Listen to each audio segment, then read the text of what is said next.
Assalamualaikum warahmatullahi wabarakatuh. Perkenalkan, nama saya Muhammad Nurisan dari Prodi Pendidikan Sejarah Universitas Riau, Fakultas Ilmu dan Pendidikan.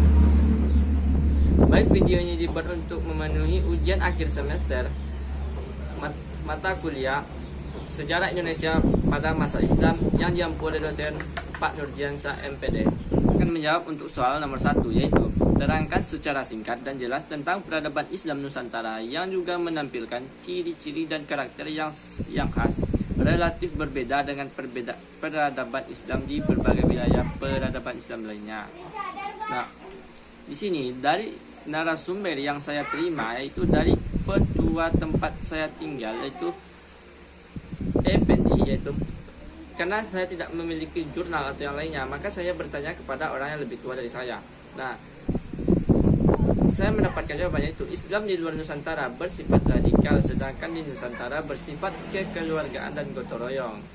Nah, situlah perbedaan ciri khas dan karakter yang berbeda dengan Islam di luar Nusantara.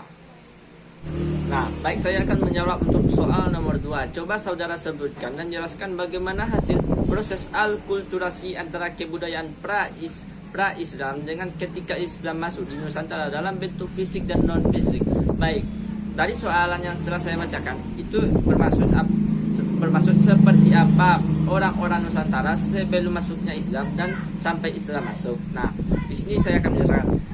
Sebelum Islam masuk, orang-orang di Nusantara kebanyakan terbuka atau tidak menggunakan hijab yang tertutup, aurat terlihat. Nah, setelah masuknya Islam ke Nusantara, sudah banyak budaya Nusantara yang berubah dan telah banyak orang-orang Nusantara yang mau menutup aurat atau berhijab. Nah, itu tanggapan dan pendapat dari saya. Jika salah, saya mohon maaf. Baik, saya akan menjawab untuk soal nomor 3. Coba saudara jelaskan dan uraikan bagaimana peran ulama dalam kerajaan Islam di Nusantara. Baik, saya akan menjawabnya. Nah, pada masa jaya kerajaan Islam, peran ulama menonjol sebagai bagian dari pejabat elit. Fungsinya memperkokoh kedudukan kepemimpinan yang duduk di singgasana. Di Asia Tenggara, apalagi Nusantara, hubungan erat raja dan ulama bukan hal yang aneh. Contohnya di kerajaan Samudra Pasai. Ayang Utriza yakin dalam sejarah hukum Islam Nusantara abad Baik, saya ulangi. Ayang Utriza yakin dalam sejarah hukum Islam menulis di Samudra Pasai, pemerintah Islam menunjuk ulama yang punya kemampuan mumpuni sebagai mufti resmi. Itu berdasarkan keterangan Ibnu Battuta yang pernah tinggal selama 15 hari di Samudra Pasai pada 1345. Dalam catatan Ahrihat, Battuta menyebut fungsi multi sangat penting dalam kesultanan. Sang mufti biasanya duduk dalam ruang pertemuan bersama dengan sekretaris, para pemimpin tentara, komandan, dan pembesar kerajaan. Nah, itulah jawaban saya dari nomor 3. Baik, saya akan menjawab untuk soal nomor 4. Jelaskan apa yang penyebab timbulnya perang saudara pada Kesultanan Aceh. Nah, karena timbulnya perang saudara di Kesultanan Aceh itu setelah Sultan Iskandar Muda wafat, tidak ada lagi sultan yang mampu mengendalikan daerah kerajaan Aceh yang begitu luas. Di masa Sultan Iskandar Sani, disinilah masa-masa kemunduran, dan setelah beliau wafat, kemunduran itu lebih sangat mundur. Timbulnya pertikaian terus-menerus kerajaan Aceh antar golongan bangsawan dengan golongan ulama atau tengku yang mengakibatkan melemahnya kerajaan Aceh. Daerah-daerah bawahan banyak yang melepaskan diri seperti Johor, Pahang, Perak, Minangkabau, dan Siak. Baik, saya akan menjawab untuk soal nomor 5. Uraikan serta jelaskan bagaimana perlawanan bangsa Indonesia terhadap kolonialisme.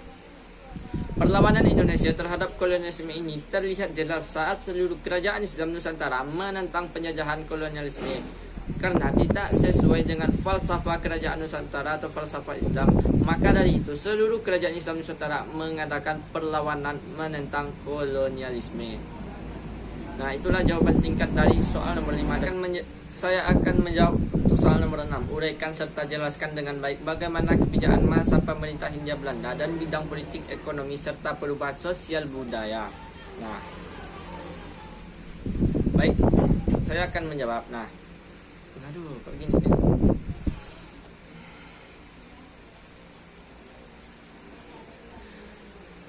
Nah, kedatangan Belanda ke Indonesia dipimpin oleh Cornelius de Voortman. Dalam perlayarannya, kedatangan Belanda ke Indonesia adalah untuk melakukan perdagangan rempah-rempah karena Indonesia sangat terkenal hasil rempah-rempah. Kebijakan pemerintah Hindia Belanda di bidang politik. Dahulu, Indonesia adalah negara yang memiliki kerajaan di wilayah daerahnya. Tetapi sejak kedatangan Belanda ke Indonesia dengan sistem politik adu dombanya yang dikenal dengan divide empire, yang menghasilkan bahwa penguasa daerah atau kerajaan harus patuh kepada Belanda. Di bidang budaya, masuknya bangsa Belanda mengakibatkan adanya pengaruh budaya dari bangsa Barat.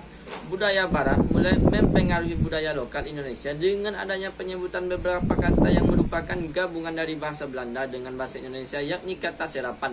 Selain itu, mulailah muncul tari internasional, yakni dansa dan arsitektur bangunan yang menyerupai bangunan Belanda, seperti pada bangunan Kota Tua Jakarta.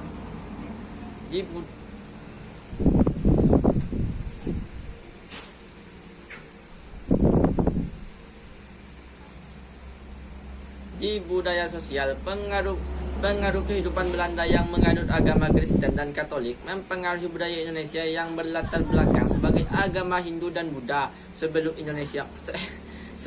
Islam masuk. Nah, membuat masyarakat mendirikan gerakan agama Kristen dan Katolik. Di bidang ekonomi, masa pemerintah Belanda mengakibatkan Indonesia mengalami masa tanam paksa yang disebut dengan kerja rodi, dipraksarai oleh Raffles, seorang jenderal Belanda yang menggunakan masyarakat Indonesia untuk bekerja tanpa diberi upah. Pembangunan bank sentral milik Belanda dan pembangunan infrastruktur lainnya seperti jalan menuju ke Anyer ke Panarukan. Di bidang pendidikan, bersamaan dengan mulai adanya agama Katolik dan Kristen, di bidang pendidikan pun mulai didirikan sekolah beragama Kristen Katolik di Indonesia. Dalam penerapan politik etis yang memasukkan bidang pendidikan untuk rakyat Indonesia, dan muncul sekolah Stovia dan Nias yang digunakan Belanda untuk membuat dokter-dokter yang akan digunakan dalam mengatasi penyakit yang diperuntukkan untuk masyarakat pribumi. Baik, saya akan menjawab soalan terakhir, yaitu nomor 7, yaitu masa pergerakan nasional merupakan periode penting dalam perjuangan kemerdekaan. Kenapa demikian? Nah, menurut pandangan saya sendiri, menurut pandangan saya, karena mempertahankan akidah agama di Nusantara pada masa itu, maka pejuang-pejuang kerajaan Islam lah yang banyak berperan penting dalam pergerakan nasional pada masa itu. Nah, sekian dari saya, maaf jika ada kesalahan karena saya dalam proses pembelajaran, wajar jika ada kesalahan. Lebih dan kurang saya mohon maaf. Assalamualaikum warahmatullahi wabarakatuh.